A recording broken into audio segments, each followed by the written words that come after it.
Hey, welcome back to another video.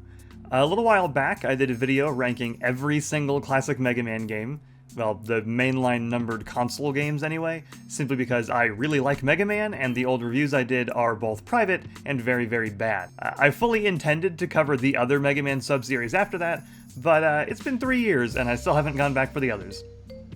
Better late than never, right? Today we're diving back into the Mega Man rankings, and this time I'm going to be tackling the Mega Man X series, the successor to the classic games that was going on, even while they kept on releasing the classic ones. There isn't too much preamble we need to go over, since many of the differences between X and classic we can get into during the actual ranking, but there is one thing to mention first. Just like the previous ranking, I'm only going to be covering the mainline numbered games in the series, so neither of the Mega Man Extreme games are here, nor is Mega Man X Command Mission, which I still haven't even really played, so... Also, not going to be getting into the story and lore TM of the series. One, it's not super relevant to our goal here, and two, it's never greatly been my focus with these games. It's cool, but it's not, the thing I dive super into. I'll probably end up mentioning some plot things for a couple of the games, but largely, we're not lore diving here. We're just going to go in release order rather than from worst to best or best to worst, since that way we get to see how the series changed as new titles came out. So let's not waste any more time and get right into it, because we're gonna be here for a while.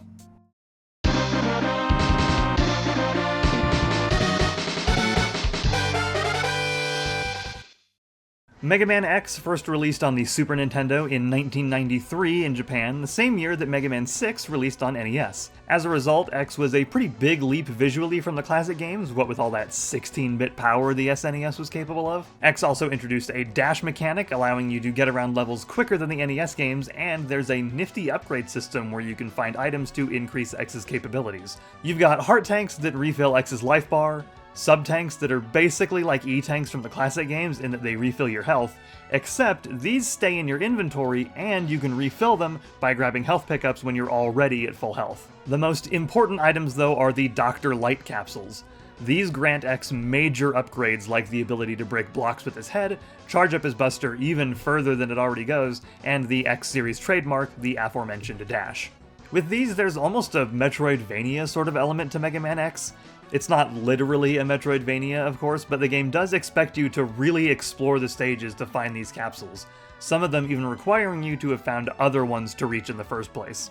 This applies to some of the game's other items too, like this Heart Tank and Chill Penguin stage that you'll need Flame Mammoth's weapon to reach, or the Sub-Tank and Spark Mandrill stage that you need Boomer Kawanger's weapon to get. And if you're a little crafty, you can actually get some of them without utilizing the intended method. There are some elements like this in the classic series, like the letters in Mega Man 5 that unlocked Beat, or the alternate pathways in Mega Man 6 that also unlocked Beat, but nothing quite to this extent. You really do feel like you're getting stronger as you pick these up, and the added need for exploration gives X a very different feel to the classic games. One of the craziest ones of these items is the Heart Tank in Launch Octopus's stage. About halfway through you'll find these water jets that launch you upwards. Taking this one will send you up to this ship, which you destroy, and then it crashes down into the water, blowing up a spike floor where you can grab the tank after dispatching an enemy. Although the absolute height of obscure shit in this game is found in Armored Armadillo's stage. Once you've collected everything in the game, head here and get to this final cart platform thing, ride it like normal but jump off it so you land on this cliff, then jump into the pit nearby, and repeat. Do this 4 times or so, making sure you've got full health on the last trip, and you're greeted with a new Dr. Light capsule, which will grant X the fucking Hadoken from Street Fighter. This thing can trash pretty much every boss in the game in one hit with only a few exceptions. It's not exactly the most obscure secret these days, but it's still totally insane to me that this is here, and the requirements to get it are so particular. Genuinely some playground rumor shit, and I have to imagine there were a lot of kids back in the 90s who heard about this from a friend and just didn't buy it at all. You do have to be at full health to use it, but that's worth it, man. As the first game in the series, X1 isn't quite as fleshed out as the later entries, but the MO is clear right off the bat. We've got something that's recognizably Mega Man, but also notably different from the 8-bit games. X himself is a good example of this. Immediately you can tell he's related to the OG Blue Bomber, but seeing him in action you can also see the major differences, namely in how much more mobile he is. While the original Mega Man certainly got some slicker movement through the sequels, like the slide and the various rush implements, X is just on a whole other another level. There's the aforementioned dash, which the game is very much adamant that you get, given that they throw the capsule for it right smack in your face, allowing you to constantly move much quicker than classic Mega Man ever could, but X also has the ability to grab onto walls and jump up them, which is just sick. It has a whole new way of movement that classic Mega Man just wasn't capable of, and while its overall use in this first game is pretty limited, it's still a really cool addition that sets the X series immediately apart from classic. There's a lot of really neat details in this game I love too. Most notably are the way that some stages change depending on the order you beat the Mavericks. For example, normally Flame Mammoth stage has lava hazards, but if you beat Shell Penguin before going here, then it's all gone, replaced with either ash or ice. I've never been sure which it's supposed to be. This affects Spark Mandrill's stage too. If you beat Storm Eagle before Spark Mandrill, then the lights flicker on and off, and there's even bits of the ship Storm Eagle's level takes place on at the start, signifying that it crashed right into the place. Speaking of Storm Eagle's level, it's got one of my favorite little details in the whole game. Right at the end of the stage, you're faced with the classic boss door, and while you would naturally want to head through it to fight the boss, instead you can go over here, drop down onto this platform for some goodies, then leap over to the lift that takes you to the boss. Nothing about the fight changes if you do this, it's just this neat little thing they decided to throw in, and it's entirely unique to this game. There's other small things that just give so much personality to this game, like Launch Octopus taunting you at the start of his fight, and these minor enemies in Flame Mammoth stage that laugh at you when they hit you. What fucking assholes! I could go on, but, well, I don't want to spend all day just talking about this game. There is a bit of jank. Dashing into a jump can be a little unreliable sometimes, and trying to get to the Buster upgrade in Flame Mammoth stage can be a right pain in the ass, especially since you can break the blocks in such a way that you can't reach the alcove anymore, forcing you to tank a death to reset it. But these don't hamper the experience too much. The music goes hard too, as is standard for Mega Man. Every track slaps, but special mention has to go to Storm Eagle. Man, he's getting a lot of attention, as that theme is the song I think of first when it comes to Mega Man X.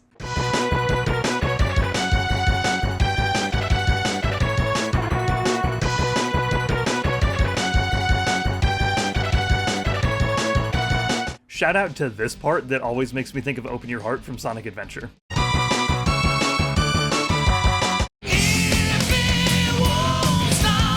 As you can probably tell, I like Mega Man X quite a good bit. In a time when, to a lot of people, the classic series was starting to get a little stale, Mega Man X was the shot in the arm the series needed, and while I do greatly love the classic games, even just this singular entry stands head and shoulders above a lot of the classic games. I've definitely got complaints, chiefly the game's kind of bland color palette in a lot of stages, but actually playing Mega Man X is way too fun for me to even begin to give a damn.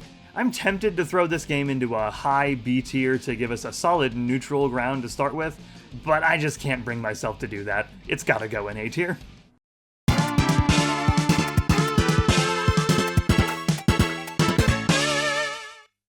Literally one day short of a year after the first game, Mega Man X2 hit the Super Nintendo, and you can already see the X series following the more of the same philosophy of the classic series, but if you know me, you know that I've got no qualms about that so long as what I'm getting more of is good. And X2 is definitely an example of that, because this game rules. There really aren't any major alterations here, just tweaks to what made X1 so damn good, and a few new items. For one, now the dash is part of X's default moveset, so you don't need to try and adjust to not having the best movement option until you pick it up again. But there is some cool utility added to the dash with this game's leg parts. Once you've got these bad boys, you can dash in mid-air, opening a whole new level of movement for you.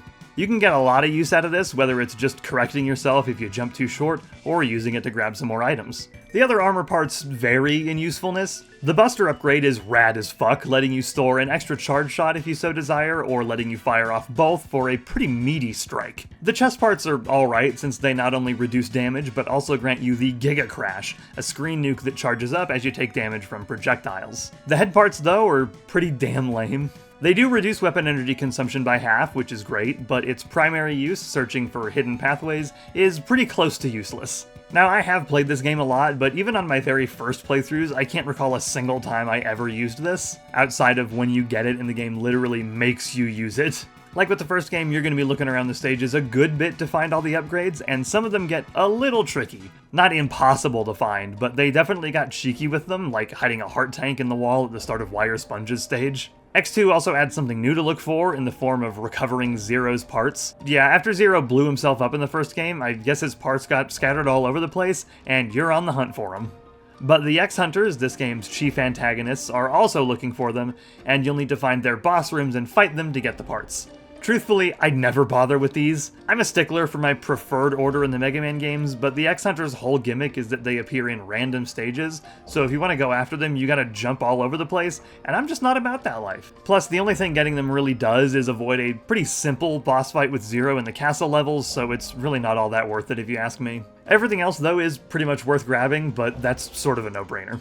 And keeping in line with the original game, you're more than capable of getting them with various different methods. Probably the biggest example is the Buster upgrade found in Wheelgator's stage. The game expects you to get this using the dash boots from Overdrive Ostrich's stage, which require you to have Wheelgator's weapon to get in the first place, so normally you'd need to do some backtracking here. But if you've got Wire Sponge's strike chain, which you should because it's Wheelgator's weakness, then you can just dash jump off the wall and a well-placed shot will get you onto the ledge, and bing pot! You've got a double charge shot, baby.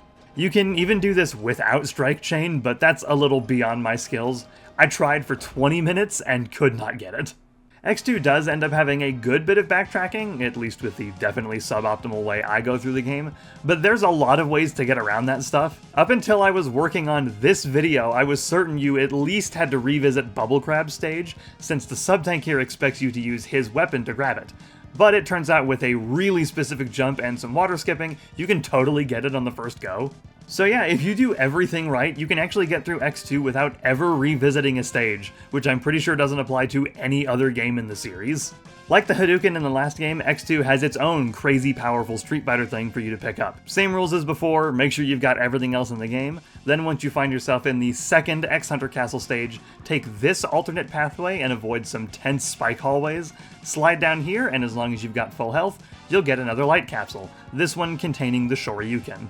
It's not quite as powerful as the Hadouken, since it does damage every frame it connects rather than a flat amount of super high damage, and the forward, down, diagonal, and forward motion is tougher to pull off, at least for me, but it's still incredibly useful, and just getting another wacko thing like this is cool as hell.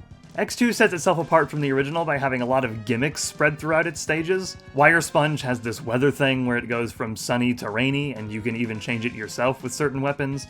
Overdrive Ostrich has the ride bike, keep this thing in mind, it will come back to haunt us later. Bubble Crab has this slow-ass submarine you gotta follow. There's a bunch of shit like this. None of it's all that engaging, but they offer some shifts from the original game, and they're not so intrusive that they ruin any of their stages. But a special fuck you has to go to the Searchlights and Magna Centipede stage. Not necessarily because of how they affect the stage itself, because that's negligible, but rather because of the achievement the X Legacy Collection added to get through the stage without getting caught by them. For whatever reason, I am incapable of pulling this off, and I've tried a bunch of times. Yeah, it's not the game's fault that designers 20 years later added a thing that makes this annoying, but damn it bugs me, and there's not enough about this game to complain about, so I'm gonna bitch.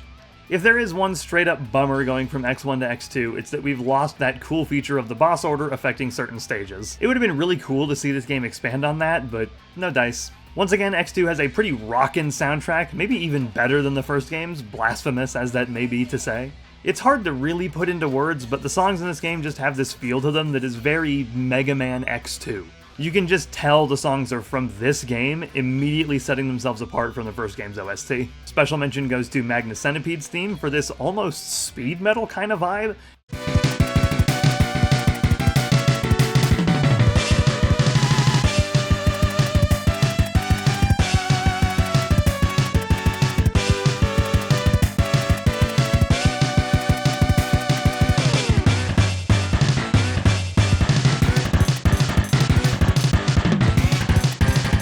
And on the opposite end of the spectrum is Crystal Snail's theme, which is pretty chill but also has some energy to it, if that makes any sense.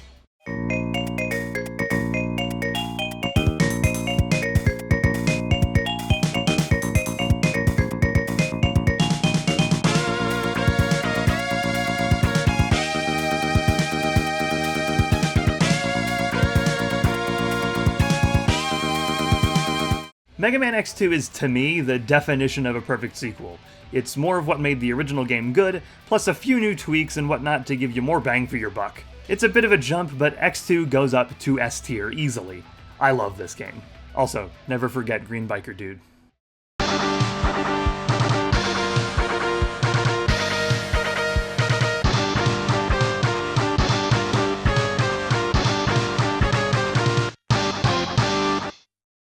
Oh, Mega Man X3, have I had my ups and downs with you. X3 was released just under a year after the previous game and is the first one not actually developed by Capcom, but rather outsourced to Minakuchi Engineering, who had developed several Game Boy Mega Man games and Wily Wars on Genesis. If you saw my video on Wily Wars, you know how I feel about that one, but thankfully X3 is not to that level. That said, yeah, there's a noticeably shakier quality to this game. Right out of the gate, X3 is pretty hard, and not really in a good way.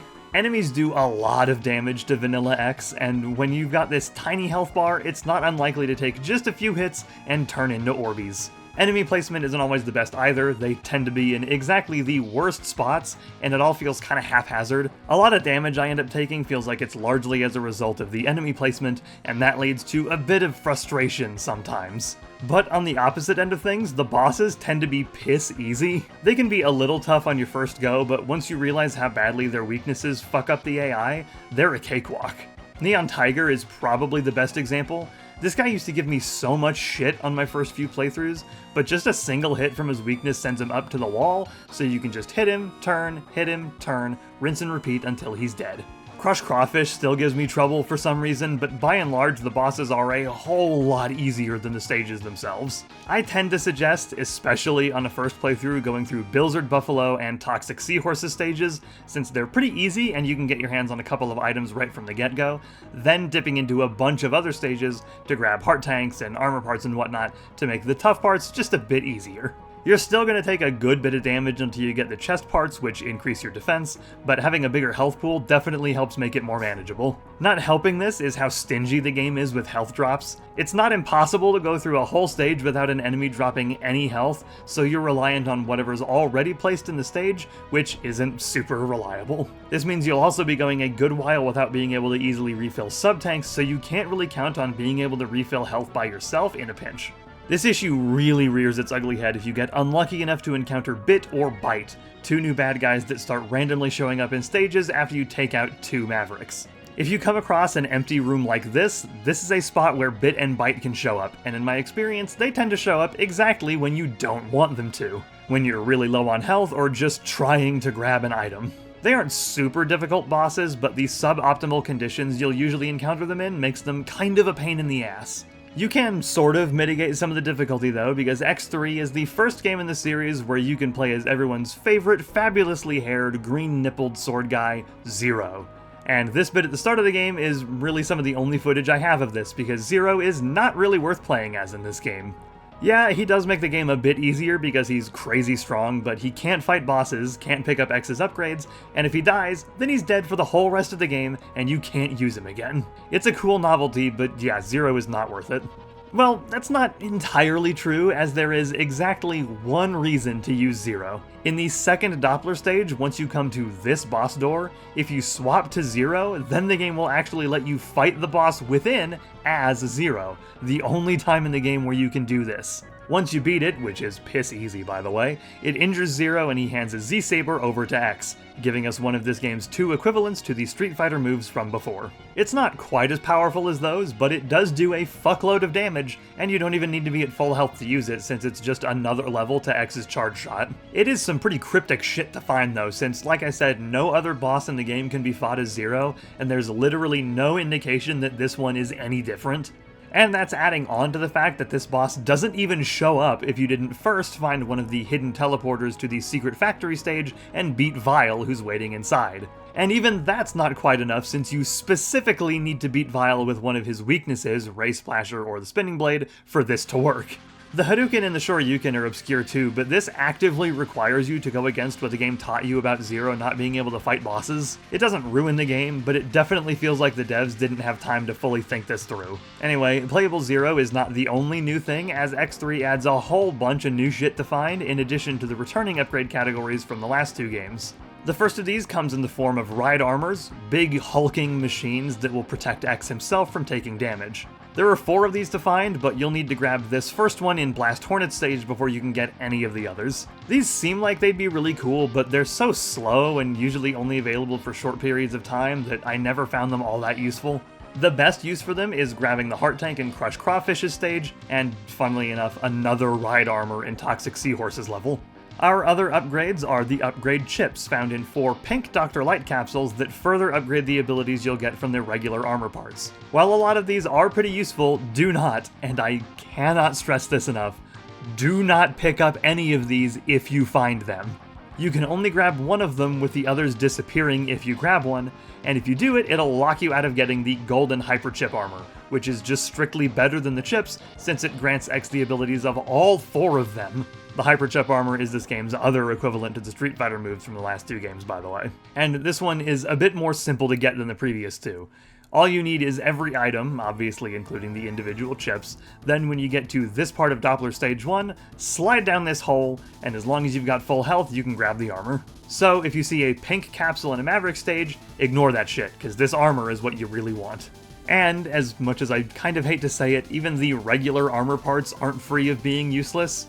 Generally, they're quite helpful, the Buster upgrade's still great, the chest parts are damn near essential for this game, and the boots let you dash straight up in the air now, but then you've got the head parts. This one actually starts out pretty cool, showing a basic map of the stage you've just started, that also shows you item locations, by the way, and even the stage select screen will now tell you what items are hidden there, and gray out whatever you've already got. But this map also appears even if there's nothing left for you to pick up, so you've got to wait a few seconds at the start of every stage after you grab it. And if you maybe want to take another look at the map to remind yourself of where an item might be, you can't. It only shows up at the start of the stage. Plus, similar to the X-Ray Visor in Super Metroid, after your first playthrough or 2, you really don't need this thing because you'll pretty much know where everything is. Funnily enough, the chip upgrade for the head parts is actually really useful, as it allows you to refill health when standing still, and this even fills up your sub-tanks. Granted, it's really slow, but health is health, man.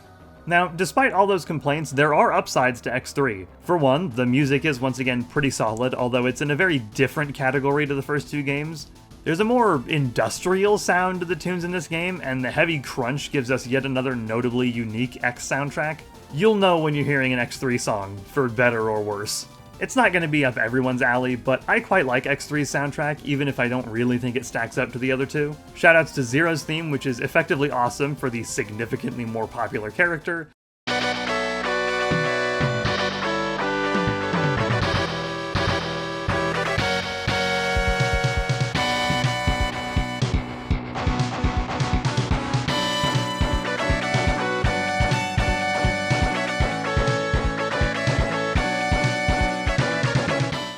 The factory theme for tapping into that Magna Centipede speed metal vibe.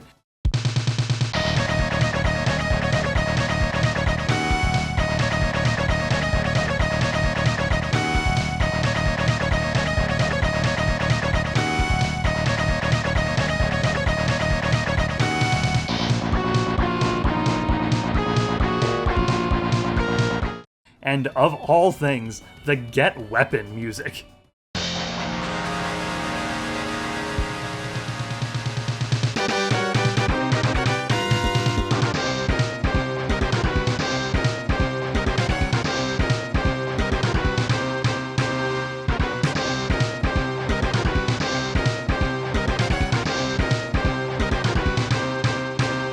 Oh, and a special dishonorable mention to the Dr. Light theme in this game, which is ass. Shit sounds like a fucking lullaby.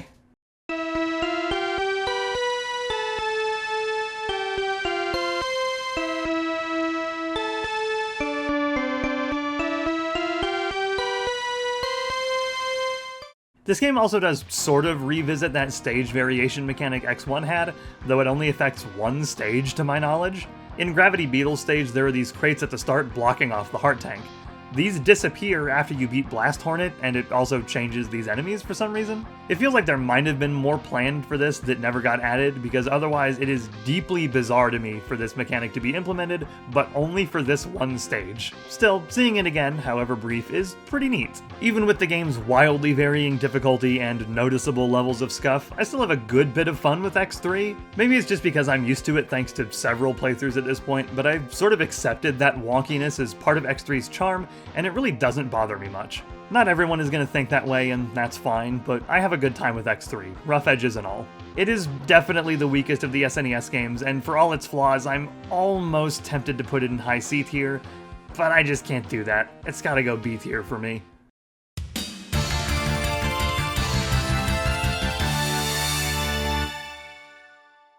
Guys, gals, and non-binary pals, welcome to the future.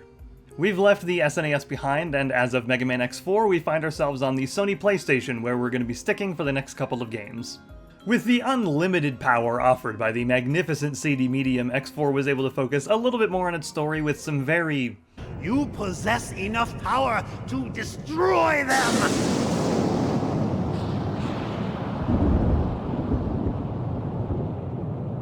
Dismissed. What? I will not betray the humans. Remove yourself from my sight. My business with you has concluded. Cutscenes, but like I said way at the top, we are not here for that. As far as gameplay goes, it's Mega Man X, baby. You've got plenty of what you know and love here, but boosted for the 32-bit generation. For as much as I did enjoy X3, I will admit there's an immediately more polished feel to X4, probably helped greatly by the fact that Capcom is actually making this one. Hell, X4 even directly improves on X3's main distinguishing feature, adding Zero as a fully playable character who doesn't vanish from the game the very first time you accidentally fall down a pit. Despite that, you're only going to be seeing X gameplay here since I tend to not greatly enjoy playing as Zero in this installment. And if I'm real with you, I actually don't really enjoy X4 in general. Yeah, I know, that'll get me the chair in some circles. X4 I find is second only to X1 in praise, often being cited as the best in the series. If you ask someone what the best Mega Man X game is, they'll either say X1 or this one. And while I can definitely respect that, it just doesn't hit me the same way, though admittedly it is a bit tough to describe exactly why. It comes down a lot to how the game feels, and it just isn't quite as tight to me as the previous games. There's this general feeling of sluggishness to X4 that the SNES games don't have, and that really keeps me from vibing with it. Most notably is how the dash doesn't really feel as immediate as the SNES games, like there's some startup. Plus, it feels like the animation itself lasts longer, and I often end up dashing right the fuck into enemies as a result. Maybe that's a skill issue, but I don't really care. I never feel quite as in control of X in this game as I do in the previous three, and that really does a big blow to my enjoyment. There is other stuff that bugs me too, namely some of the small changes that have really made me scratch my head. The number of sub-tanks gets dropped down from 4 to 2 in this game, with the other slots getting taken over by 2 new items. The first is the EX tank, which gives you 4 lives instead of 2 when you come back from a game over. This is sorta neat, I guess, but given that you respawn from a checkpoint when you game over in this game, how many lives you have really doesn't matter at all. I guess if you just really hate seeing the game over screen, then it's a benefit. The other is the W tank, which refills all of your weapon energy when you use it. Again, it sounds pretty useful, but it becomes entirely useless once you pick up the head parts. In the last couple of games, the head parts were iffy, but in this game, they're completely insane. In X4, the head parts allow for unlimited special weapon usage. Yes, really. Unless you're using charged special weapon shots, which are bad generally, you will never see that weapon energy meter deplete even a little bit once you've got a helmet. I cannot fathom why they did this, but I'm also not going to complain about it. This is awesome, even if it does completely invalidate a brand new item. The other armor parts aren't all quite as lucky. The chest parts are as helpful as ever, reducing damage and now giving you access to the Nova Strike, a crazy powerful dash across the screen that makes X invincible and destroys just about anything he touches. The dash upgrade is kind of a mixed bag this time around. The air dash from X2 is back and just as awesome, but they also allow X to do this piddly little hover that I'm sure they expected you to use to correct yourself from a bad jump or something, but more often than not it fucks me over by activating exactly when I don't want it to. And this only adds to that thing I mentioned earlier about not feeling as in control of X in this game. The buster parts are a neat shift this time around. X4 offers you a choice of 2 buster upgrades. One allows you to stock up to 4 charge shots at a time, and the other leaves behind a ball of plasma when you hit an enemy with a charge shot, doing some lingering damage to whatever you've just hit. To my understanding, speedrunners tend to take the stock charge, but I always go for the plasma shot. That constant damage is just too good to pass up, especially since your default X-Buster shots feel way weaker in this game for some reason. This is most notable during this mini-boss in Frost Walrus' stage. This shit goes on forever if you've just got the Buster. It's not exactly a hard fight, despite the fact that I've got really low health, but it's such a drag, and it feels like a charge shot should be doing way more damage to this thing than it does. This is also the case with the bosses themselves. Frost Walrus is one I usually tend to go after first, and bustering this guy feels like it takes just short of a century. The weaknesses definitely do help with some of them, but it still feels like a drag. Between how many shots some of them take and the time they're off-screen or invincible, that fast pace of the first 3 games feels sorely lacking this time around. You can mitigate some of this with X4's incarnation of the crazy powerful nonsense from the previous games, but it's not quite like what we've seen before. See, X4 does have a hidden powerful item like the Hadoken or the Z-Saber, you just can't find it. Instead, you highlight X on the character select screen, input a code, which you can Google, and then you can find the ultimate armor in Web Spider's stage where the boot parts once were. The ultimate armor is basically like having all of the parts you get normally, except this has an infinite Nova Strike that's also wider, so you can really just tear through shit if you want. It'll definitely help with the pace, but I don't suggest doing this on a first playthrough, given that you literally have to cheat. With or without the ultimate armor, X4 is not helped by the presence of some truly mediocre levels. Most of them are fine, but nothing special. Frost Walrus's stage, man, I'm mentioning this guy a lot too, has a couple cameos by Chill Penguin and Bilzard Buffalo, which is pretty neat, but it's otherwise totally unremarkable. Jet Stingray's stage is definitely notable, but not for good reasons. This stage marks the return of the ride bike from X2, and it turns the whole level into an auto-scroller that goes just a bit too fast for my liking. I always game over a couple of times here, whether because you get crushed by stage geometry, or you blaze right past the heart tank and sub-tank so you have to die to get another chance. And Jet Stingray himself is another example of a boss that just drags. This is the stage I look forward to the least on replays, but the worst of the ride bike is yet to come. The soundtrack is pretty solid once again, but I don't know, it just doesn't click with me like the SNES tracks do. Nothing's outright wrong with the music, it sounds good, but like a lot of the game, I just don't vibe with it. Ironically, Jet Stingray probably has my favorite track in the game, since it sounds the most like something that might have been in the SNES games, at least to me anyway.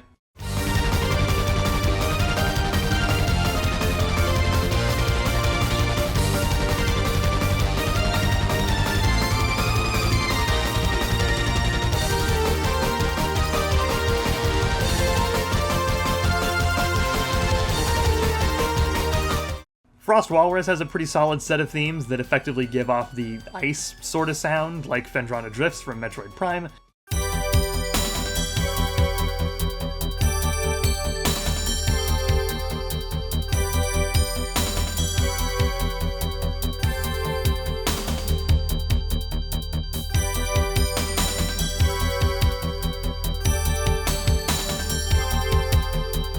And Zero's opening stage theme is pretty solid too.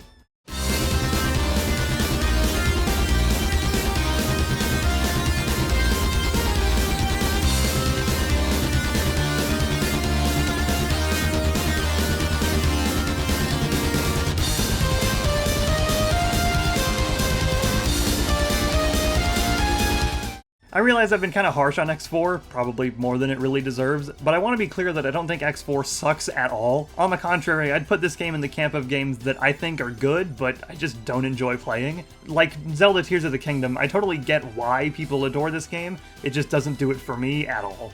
Something being good and me liking it are not necessarily the same thing. On a personal level, I've got to put this one in B tier right below X3, but on a strict quality assessment, it's at the very least the top of B tier, maybe a low A tier.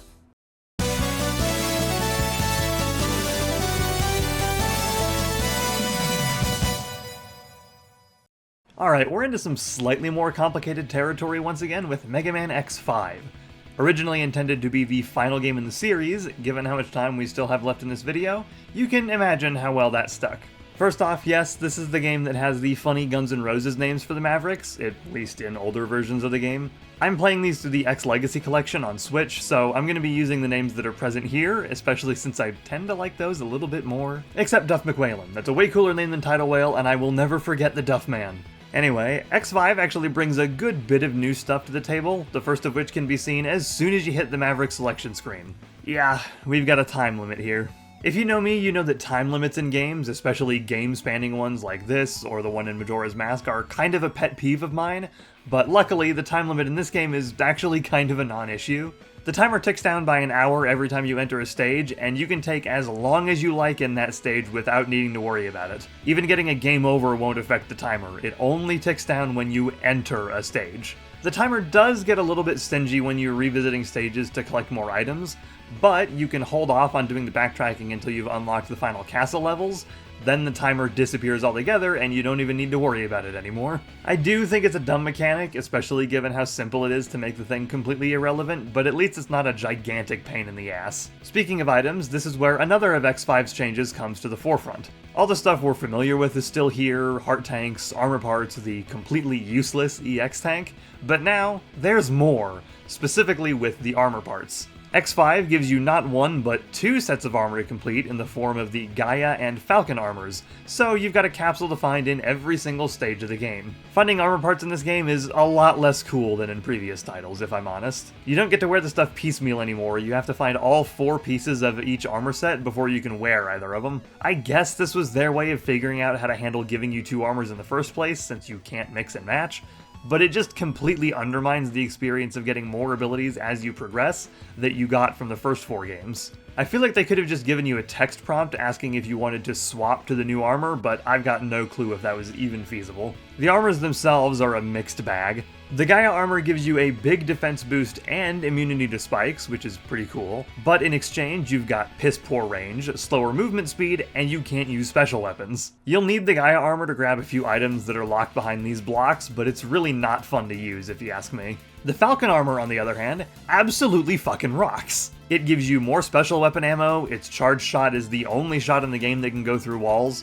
Yeah, for some reason they got rid of the ability to shoot through walls in this game, despite it being in every previous Mega Man game. And it can fucking fly, making some of the more irritating platforming bits of the game, like this wire section in Spike Rose Red stage, a complete joke. Pretty much the only downside to the Falcon armor is that it can't charge special weapons, but that really doesn't matter in the long run. And all of that is in addition to the 4th armor from X4 coming back in this game, which you get if you pick X in the opening stage. Yes, like X4, you can choose who you play as in this game, but unlike X4, where you were stuck with whoever you picked for the whole game, here you pick before every stage. Quick tip: always pick X for the intro stage. Whoever you don't pick in this stage loses a particular part of their kit, and in Zero's case, he loses the Z-Buster, which isn't very good, so no loss there, but if you choose to play as Zero, then X loses the 4th armor. And believe me, you want the 4th armor! You don't get the infinite weapon energy this time around, which is a bummer, but everything else is here and accounted for, and as a result, you basically never need to play as regular X. With one exception, anyway, because we've got another completely random secret to find in this one. Enter the 3rd Zero stage as regular old no armor X. Get to this spot and leap down into the pit, making sure to go into the wall, obviously, and Dr. Light will hand you the ultimate armor, largely unchanged from its cheat code appearance from the last game, save for losing the infinite weapon energy like the 4th armor did. So yeah, X5 gives you plenty of toys to play with, and that's without getting into the game's part system that applies if you're playing on normal or higher. But frankly, if I went into every little thing, we'd be here all day, and I'm really not trying to make this video 4 hours long. Besides, I personally find playing on easy to be the more comfortable way of playing X5, so the part system never factors into my playthroughs. That said, X5 is not free of stupid bullshit, and most of that comes from the game's general design. For one, this game's got so much backtracking, dude. Between the different armor parts, the heart tanks, and the various other tanks, you're gonna need to visit several stages at least once, especially since you'll usually need one of the armors to get something in them, and sometimes you'll need both. For example, Spike Rose Red stage has a piece of the Gaia armor that you need the Falcon armor to get, and a heart tank that you need the completed Gaia armor to get. So you have to come back into the stage after getting that armor piece. The absolute fucking worst, though, is Duff McWhalen's stage, no question. You've got to go through here no fewer than 3 times to get everything. The armor piece here requires that you have Duff's weapon, so you have to beat it once just to get that, and then go back in for the Falcon armor piece. Then you need either the completed Falcon or Gaia armor to get the heart piece here, requiring another trip into the stage. Now, this wouldn't be so bad if the stage itself wasn't the slowest shit since a turtle wearing ankle weights walking through molasses, requiring you to go through this fucking auto-scroller every single time. It's sickening. No matter how many times I do it, this shit sucks, and I genuinely would not blame anyone if this alone was enough to stop them from going for 100%. It makes me question if I'm willing to do it sometimes. Volt Kraken's stage is a real shank in the eye too. It starts off with the absolute fucking worst ride bike section in the series that's only made worse by these blue orbs that you need to collect all of in order to blow open this door that contains an armor part. You wouldn't think that getting these orbs would be a big deal, but this stage moves so fucking fast, and the timing on making the right movements to not get crushed is so tight, it always takes me at least a few tries to nail this. Once you do manage to get past that though, you're still in for the absolute worst stage in the game, where you spend all of your time shooting these locks to unlock doors. The first couple are whatever, but once they introduce multiple locks that you need to keep track of, this goes to complete shit. The doors don't stay open forever, or for very long really, so you can't just open one and then focus on the other. Plus, the locks start losing progress if you haven't hit them for a few seconds, so you've got to keep babysitting them, jumping back and forth, and this just is not fun, dude. Also, there's a heart tank in here that you need the Gaia armor for, so have fucking fun with that. Shifting to something more positive, X5's music is, once again, pretty solid. Like X4, nothing here is really outstanding, but in general you get some pretty enjoyable tunes. Shining Firefly probably has my favorite theme in the game. It tends to be what pops into my head when I think of X5's soundtrack.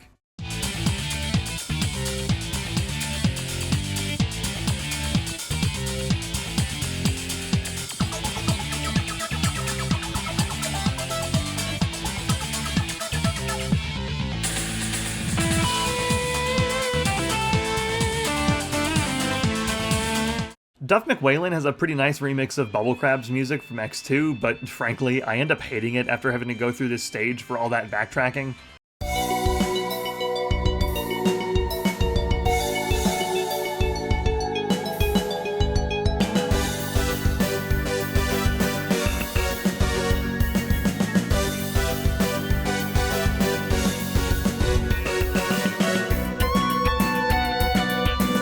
There's an unused song called Deep Sea that was originally going to get used here that I actually kind of like a little more.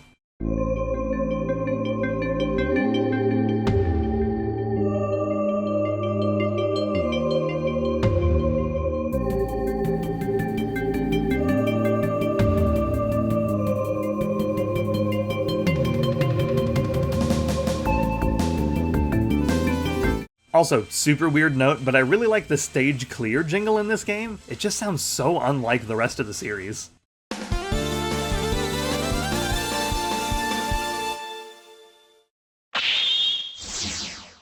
Now, I have been bitching a lot about this game, but like X3, I want to make it clear that I actually do like it.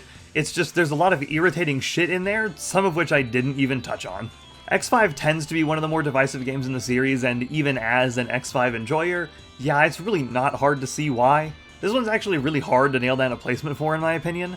By and large, I have a good time with it, but the problems are really hard to ignore, and oftentimes when I'm on a Mega Man X marathon, I sort of have to weigh my options with this one. When I'm enjoying it, I'm really enjoying it, but the annoying shit drives me up a fucking wall. I'm not totally solid on it, but I think I gotta put this one in B tier 2, right above X4, which I know many won't agree with. Even with X5's nonsense, I think its highs are higher than X4's, and I do tend to go back to X5 just a little bit more. Given how much of this segment was complaining, I can see how this might not make a whole lot of sense, but that's just how I feel in my gut, man. Besides, we're about to get a whole lot worse.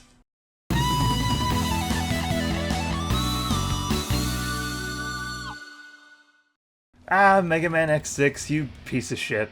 Yeah, I'm not even gonna pull any punches here, this game sucks. X6 is frequently cited as the bottom of the barrel for not just Mega Man X, but the Mega Man franchise as a whole, and yeah, it is not tough to see why. Let's not even waste any time and get right into what is probably the biggest source of X6's bullshit, a new mechanic introduced called the Nightmare System. Depending on the order in which you visit stages, new additional effects are present in a level on top of whatever bullshit that stage already has in store for you. This is specifically determined by whatever stage you just left, and the effect a stage confers won't appear in every other stage following it. For example, if you leave Blaze Heatnix's stage and then go after Blizzard Wolfang, you'll have these fireballs raining down on you. These won't appear if you go from Blaze Heatnix's level into Rainy Turtleoids. Hopefully I explained that well. In concept, this is sorta cool and very reminiscent of the stage variations from X1, except where that was awesome and well designed, this shit just sucks hard. Pretty much every nightmare effect is a gigantic pain in the ass that makes me wish I was sitting on a throne made of cactus needles. A couple are pretty harmless, but most of them will make your experience with this game a living hell. Whether it's these silver blocks that obstruct your path and damage you if they drop on you, these fucking flies that block your shots, or the aforementioned meteors that will ensure you take damage at some point, these effects are fucking horrendous. Probably the worst one is the darkness that shows up in Commander Yamark and Rainy Turtleoid's levels if you've just gone through Infinity Maginian's stage. Just look at how little of the screen you can actually see. Sure, the lights move around a little bit, but that really doesn't help. I can't possibly imagine why anyone thought this was a good idea to implement. It makes the game a fuck ton harder for sure, but not in a good way in any capacity. You can barely see anything, so if there's, I don't know, spikes right the fuck in front of you, have fun dying. It's real bad in Commander Yamark's stage, since the second half already has this fucking section with spikes below you that you can't see, and doing it in total darkness just makes it that much more like stepping on a nail. To the game's credit, you have no idea how much that hurts to say. There is at least some way of dealing with several of the effects, like how you can use Metal Shark Player's weapon to destroy those silver blocks, but that really does not negate how much this system sucks. Oh, also, the game lies to you about how it works. You'll notice some of the stages turn red on the selection screen, and the game says that this indicates an active nightmare effect, but that is just plain old not true. Nightmare effects can and will be active in a stage regardless of whether or not it's red. Just completely ignore that bit of info the game gives you, it's not helpful. But the nightmare system is only one part of the nightmare that is this game, because like I said, the stages themselves often have some level of bullshit in store for you. Take Shield Sheldon's stage, for example. The whole gimmick here is making these lasers bounce off of mirrors to open up doors, and some mirrors you have to shoot to re-angle. If you take the normal route, this stage is over in about 40 seconds, which isn't exactly the height of masterful level design, but the alternate path is where it really gets annoying. There's lasers all over the fucking place, in addition to these shield enemies, plus the very end of the laser does damage to you, but not the rest of it for some reason. It's not a stupidly hard level or anything, but all this shit going on is kind of overwhelming. Plus, the sounds of lasers firing constantly gets on my nerves real fucking fast. Oh, and one of the nightmare effects that can happen here are those stupid fucking flies, so they'll block your shots while you're trying to reposition the mirrors. And that's another source of damage. This stage is also home to not one but two items that are positioned on spikes, and a Dr. Light capsule hidden behind a wall that you can walk through. But as far as I know, there is absolutely zero indication in the game that you can do this. At least the game gives you an armor to walk on spikes. This wall is just nonsense.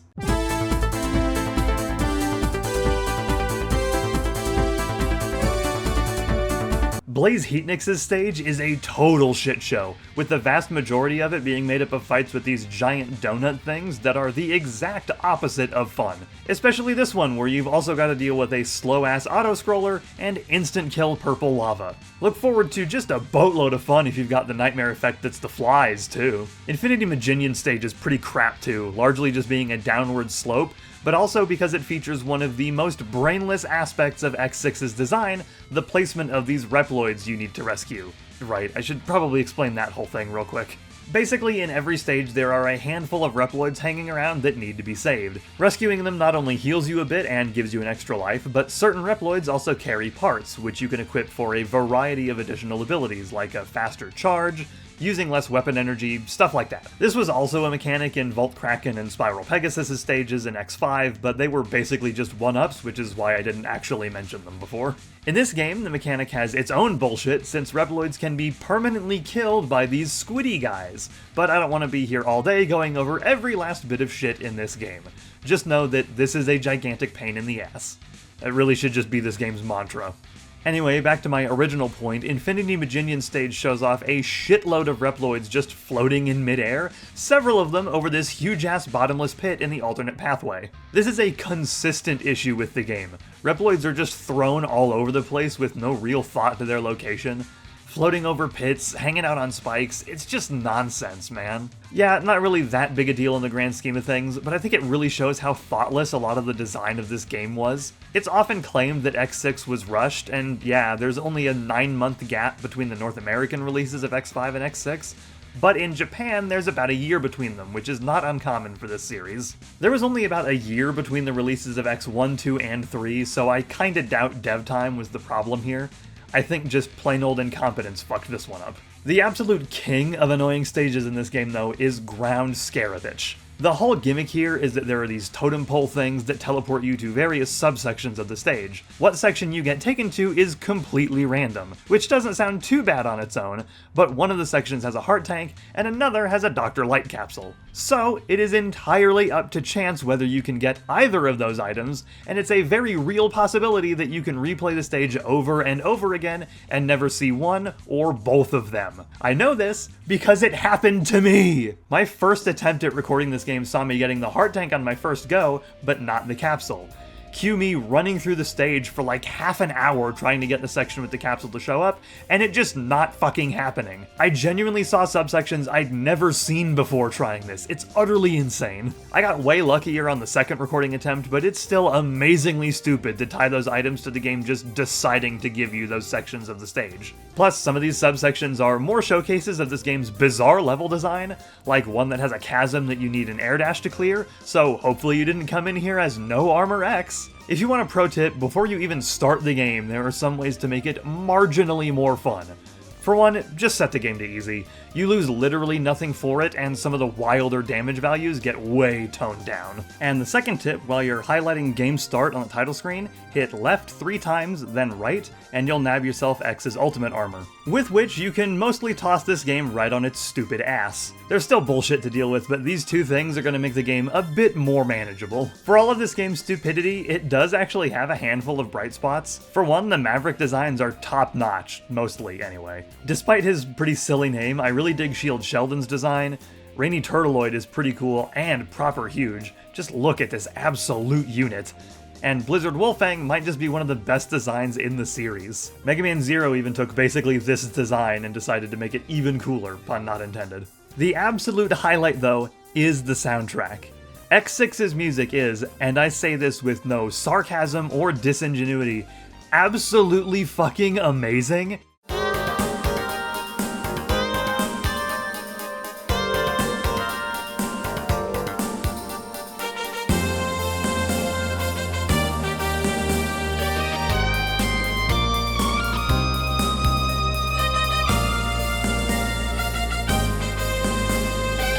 Absolutely the best of the PS1 X games, and nearing the quality of the SNES entries.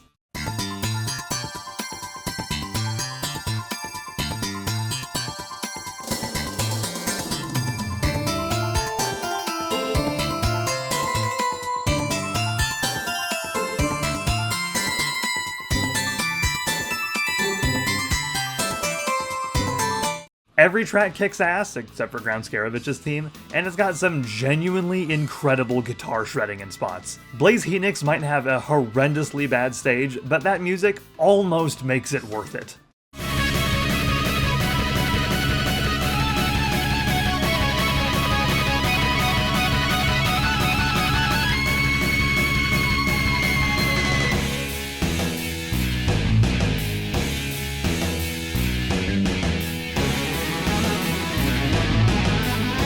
It genuinely feels like composer Naoto Tanaka made the soundtrack so good as an apology for how much shit the rest of the game sucks. Even if you never play X6, and I truly cannot ask you enough to not play it, do yourself a favor and listen to the music. I think it's pretty clear that I don't like this game very much, and while I am very tempted to be super petty and give it its own special tier of suck, I'll be nice and just put it in F tier.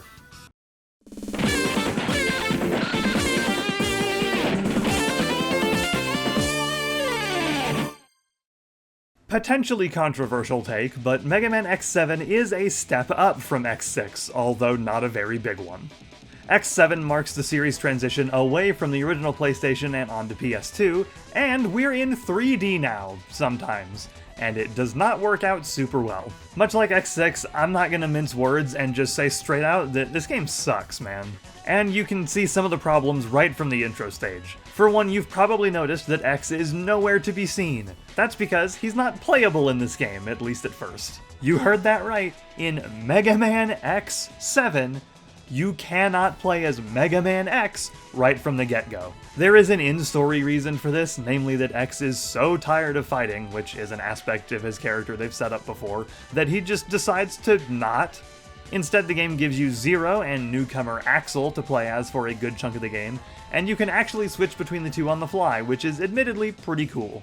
Good tip though, ignore Zero altogether. He's absolute shit in this game, especially during the 3D segments where the camera angle makes it pretty tough to see how close you are to an enemy. So you could very well just slash away at the air for a little bit, doing absolutely nothing.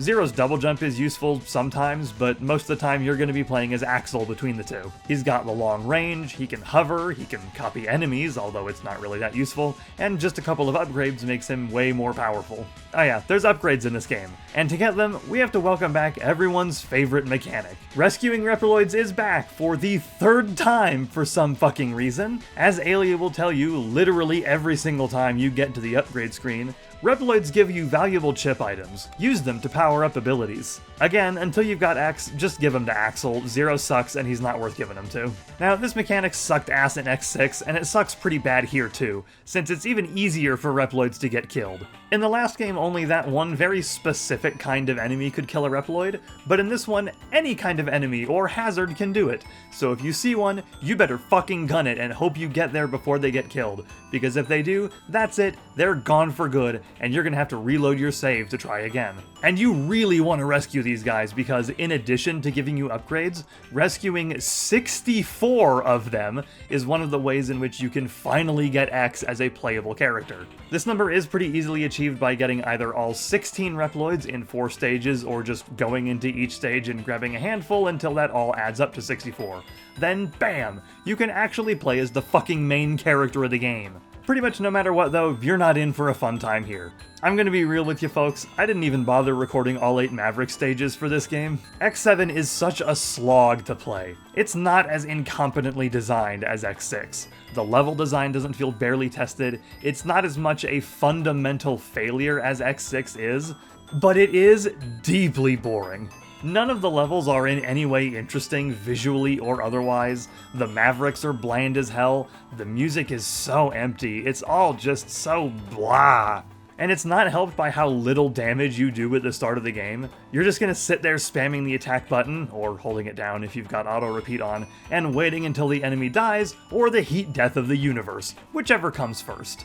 Upgrading your damage helps, obviously, but until you do that, it's going to take a bit to kill just about anything. This slowness even applies to some of the menus, which is pretty damn crazy. Most notably, like I mentioned before, every single time you get to the upgrade screen when you have upgrade chips, Aelia will tell you that you can use them to upgrade your abilities. Every single time. And be real careful about your selection when you're done, because the game defaults to no when asking you to confirm, and if you quickly try to mash through the text, you're gonna have to redo your assigned upgrades. Also, saving is slow too. After you finish a level, you'll pick save, the game will ask if you want to save, and default to no here as well. When you pick yes, you'll get a loading screen, and after you've saved, you have to back out of this screen, then choose to go back to the results screen, which is prefaced by another loading screen. Not sure why saving is so awkward in this game when all of the PS1 games managed to nail it, but whatever, it's hardly this game's biggest flaw. Even once you've gotten some upgrades though, the slow-ass vibe never lets up. Some bosses and enemies are still gonna take forever, especially if you use their weakness in some cases. No, I did not misspeak there. Some Mavericks take less damage from their weakness than your standard attacks, like Tornado Tunyon if you're playing as X. He's weak to the Gaia Shield, but it does jack shit for damage, with the default X-Buster being a much better option. Even then, this fight is still going to take forever. Apparently the European and Japanese versions of the game make you do more damage, which alleviates that, but I didn't test them to confirm that. The only stage of any real note is Flame Hyanard's, and even then it's only because of Flame Hyanard himself. If you know anything from X7, it's this.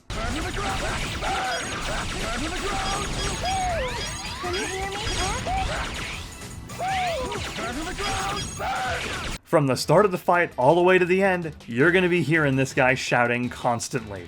I really hope you didn't like hearing things. Interestingly, Flame Hyanard's voice actor Peter Von Gomm is also X in this game, so the intro cutscene to this fight is just him talking to himself. Oh, it hurts! These symptoms, could it be? Oh, it's you that's causing my suffering! Then if I tear you to pieces, the pain will stop! Wait! wait! I don't want to lose any more, not even an enemy. Though he doesn't really do a super great job as either character. He does a way better job years later as the Mega U-Loader in Kamen Rider Ghost. Stand by. Yes, sir. Loading. Tengai Nekurom Mega Uru-O. But yeah, other than that, which is notable for the wrong reasons, X7 is a very bleh kind of game. I don't think it majorly fucks up in any crucial areas like X6, but it also doesn't do anything particularly well either. It's jank as fuck for the X series jump to 3D, but honestly outside of Zero getting fucked over because it can be hard to tell how close you are to an enemy, it doesn't present too much of a problem since X and Axel have a lock-on feature. That said, the lock-on is really finicky. The distance you have to be from an enemy for it to even trigger is inconsistent, and it drops a lot, making aiming kind of a pain a lot of the time. You'll either end up trying to manually line up your shot with some enemies or running around like a jackass trying to get that reticle to show up again. I do gotta give X7 credit for one thing though. They finally did away with the way the armors worked in X5 and 6, and now X actually equips each piece as he acquires it again. It's the little things, I suppose. X7 is truly one of the video games of all time. It's not a good game by any measure, but I don't think it's as big a fundamental disaster as X6. It's just kinda there. On a more generous day, I might put it as the lone entry in C tier, but its overall awkward design and unending feeling of boredom lands it solidly in D tier. As far as I'm concerned though, that is still leagues above X6.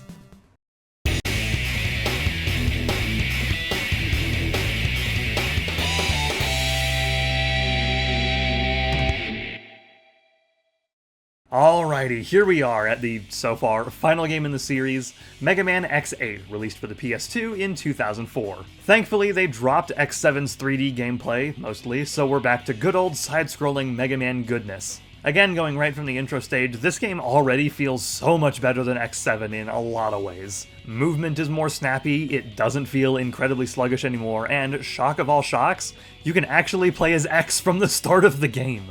Like X7, you're out in a team of 2 characters and you can switch between them whenever you like, but unlike X7, everyone is pretty fun to play as. Zero's back to not sucking, and in some cases is the best character in the game.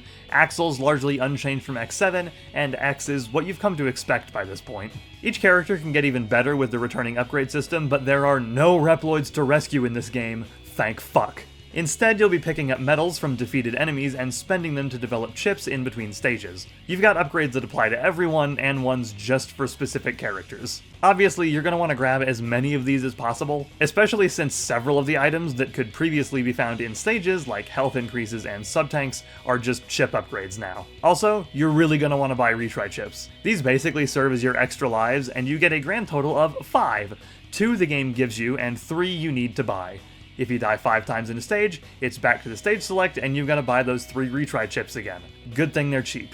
It seems odd for them to return to this structure. Ever since X4, Capcom seemed pretty content not to just bother with it and let you infinitely continue from a checkpoint, but it's not that big a deal, I guess. But if health upgrades and whatnot are things you buy, just what do you find in stages, you may be wondering? Well, the vast majority of the collectibles are these rare medals, which will unlock more chips for you to buy. Some of these are easy to get, some are a gigantic pain in the ass for reasons I'll get into in a little bit. And we've also got returning Dr. Light capsules, which you'll need X on your team to pick up. So if you brought Zero and Axel to a stage, tough luck. Like X5 and X6, we have 2 armors to assemble here, the Icarus armor and the Hermes armor, but X8 actually does something really cool with this. Upon getting your first armor piece, you'll get the neutral armor, a sort of skeleton of an armor suit that lets you mix and match pieces from the other 2 armors however you see fit. So you could totally just use the entirety of either armor, but you could also have the head parts and buster parts from one, and the leg and chest parts from the other if you wanted. This idea is honestly amazing, and if we ever get an X9, I really hope this comes back. Of course, there's also the ultimate armor, returning in the form of either an unlock in New Game Plus, or a cheat code, which is how I've got it here.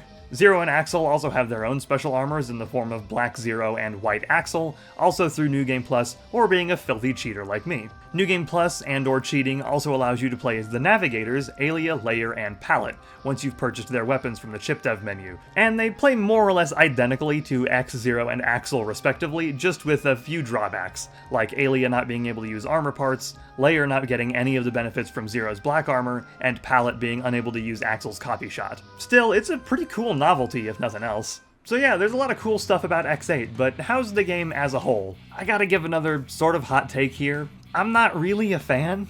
X8 is often the most liked of the latter half of the series in my experience, but like X4, it's never clicked with me, to the point that I've still never even finished it. I've just never felt the drive to. A lot of that boils down to the stages being pretty unremarkable to me. A lot of them prefer to have some random gimmick rather than being a standard level, like Avalanche Yeti being this piece of shit ride bike section that feels like it goes on for 20,000 years, Burn Rooster having not one but two auto-scrollers, Dark Mantis being a stealth thing where it's dark. I just don't find this stuff fun, man. The absolute worst, though, is Optic Sunflower stage, both in terms of playing it and trying to get the rare medals here. The gimmick is that the stage is made up of these training room sections where you'll fight enemies, and depending on your performance, you'll end up on higher tier rooms. To get the rare medals, you want to be on the top level according to the grid of dots back there, but that is much easier said than done. The very first room, for example, wants you to defeat 90 enemies to get the best rank. Doing so with X is an exercise in futility, as you pretty much have to hit every single enemy and get several of them while they're off screen to make it spawn enough for you to hit the quota. Zero's your man for this. A lot of people use the D-Glaive weapon, which you get from another rare medal, but if you cheated like me and also grinded a shit ton of medals, the Sigma Blade also makes quick work of this and every other room in the stage. But even doing well in the training sections isn't a surefire thing to get the medals, because if you happen to die in the sections between them, then you get knocked all the way down to the lowest level of the thing, and your chance at one of the rare medals is gone. And some of these in-between rooms are pretty damn easy to die in. This one that wants you to slide down these parts of the ceiling is so fucking finicky, especially if you don't have Spike Walker, which makes you slide down walls slower.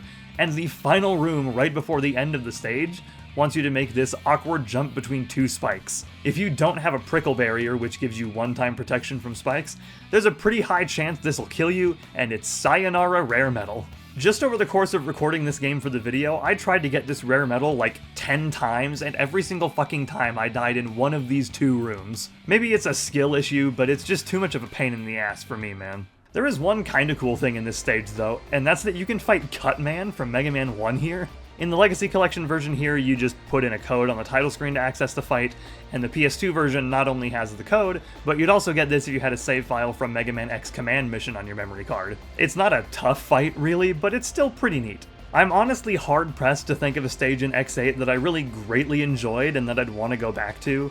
They're either deeply unremarkable like Bamboo Pandemonium's level, or irritating gimmick nonsense like Gigabolt Mana Wars stage, which is another ride bike level. Even if I had bothered to finish X8 prior to this, I kinda doubt that I'd be willing to go back and do it all over again. I've tried many times to go through this game, and I pretty much always get to Burn Rooster stage and feel like I've had my fill. That said, X8's soundtrack is absolutely something to go back to because holy shit, it is awesome. I was actually ready to write the game's music off as pretty bland when I started this because I couldn't really recall anything that stood out, but listening to the music on its own, these are some great tunes. Despite the stage sucking so bad, Avalanche Yeti's theme is a pretty rockin' track that almost makes the level bearable.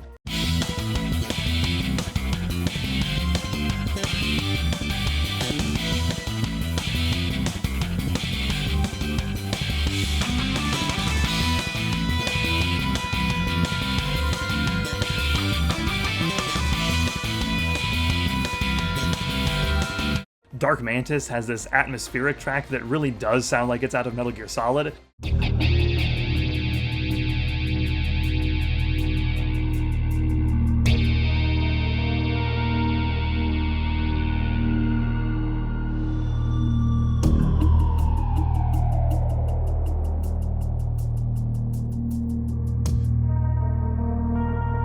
And the fucking Jacob elevator theme might genuinely be one of the best songs in the entire Mega Man series, let alone just X.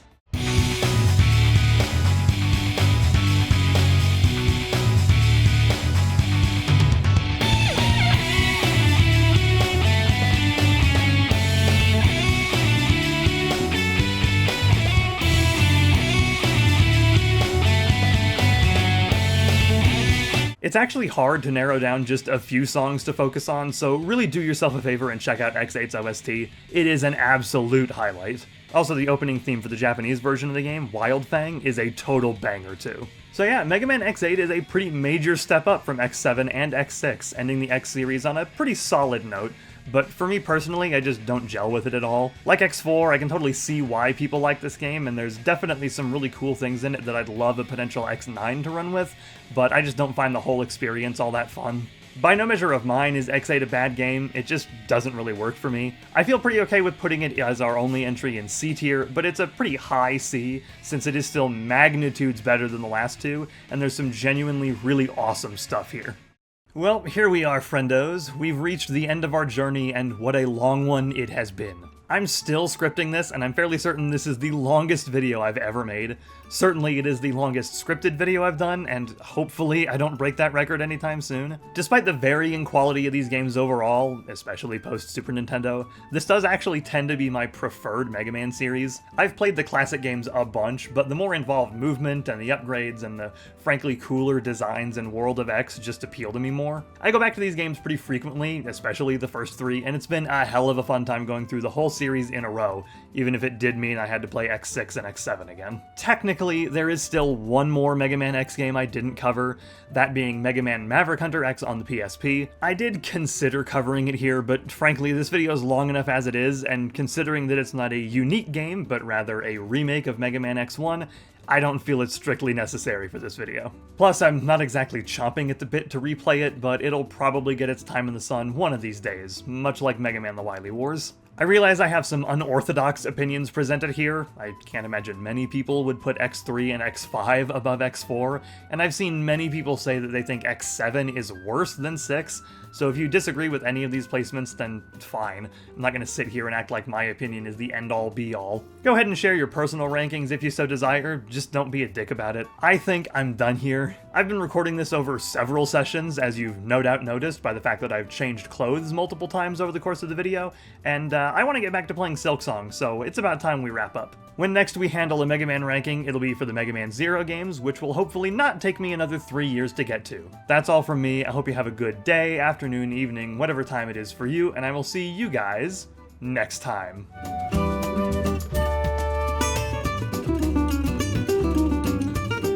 Good.